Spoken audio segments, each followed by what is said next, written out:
My little son warned me about his dad, but nothing prepared me for what I saw next. You know, sometimes children notice things we adults refuse to see. Sometimes their little voices tell the truth long before reality forces it into our eyes. And if I had listened, if I had taken his warning seriously, maybe our lives wouldn't have shattered the way they did. So today, I'm telling you my story, not because it's easy, but because someone out there might need to hear this before it's too late. I always believe that love makes people better. That even when relationships get difficult, patience and kindness could fix anything. For 8 years, I tried to believe that about my husband. But the truth? I was just trying to save something that was already broken.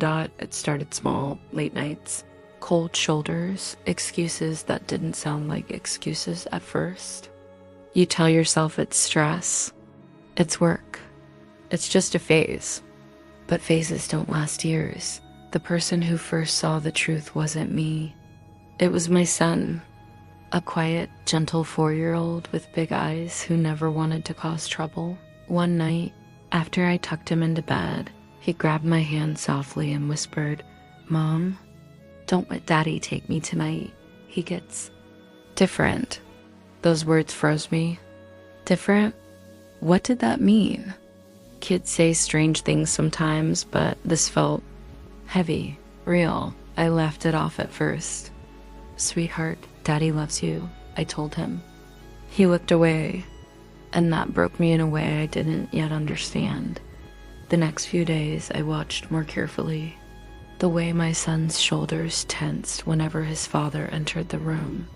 How he avoided his touch. How he clung to me in the evenings. Still, I convinced myself I was overthinking it. Until that night. It was a Friday. My husband came home early, unusually early, and unusually cheerful. He hugged our son too tightly, lifted him off the ground, even though the boy whispered, "Stop, stop." Then he took him to the living room, saying they needed father-son time.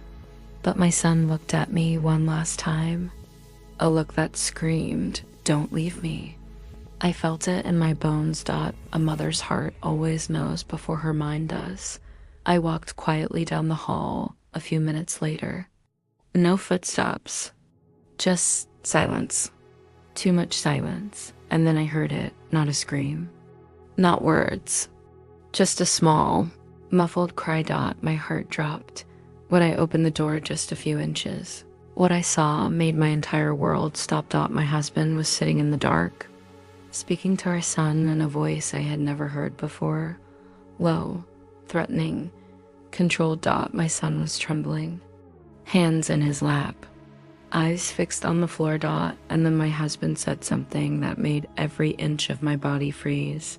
"If you tell your mom anything, she lose you. Do you understand? Lose him?" Lose him to what? To who? What was happening? I pushed the door open fully, and the look on his face, that flash of anger, surprise, hatred, it was like meeting a stranger wearing the face of a man I once loved. My voice cracked as I said, "What are you doing?" He stood up, too fast, too aggressive, but before he could take a step toward me, my son ran to me, gripping my legs so tightly I felt his nails through my skin. In that moment, I realized the truth. This wasn't a bad day. This wasn't stress. This wasn't a phase. This was fear. My child's fear. Real, deep, silent fear he had been living with while I slept next to the man causing it. I didn't shout. I didn't argue. I didn't try to prove anything. I just said one sentence, quietly, "We're leaving." After that, everything moved in slow motion. My husband yelling behind us. My son crying. My hands shaking as I packed a bag. The slamming of the door as we walked out into the cold night. We didn't go far, just to my sister's home. But for the first time in months, maybe years, my son slept peacefully, his small hand unclenched, his breathing slow, safe. The next morning, he whispered, "Mom, thank you for listening. Those words destroyed me and healed me at the same time. I wish I could tell you that trauma disappears quickly. It doesn't. Healing takes time, courage, patience, and sometimes professional help. But today, my son laughs again. He plays, he sings. He's not afraid to go to sleep. He's not afraid to be a child, and me.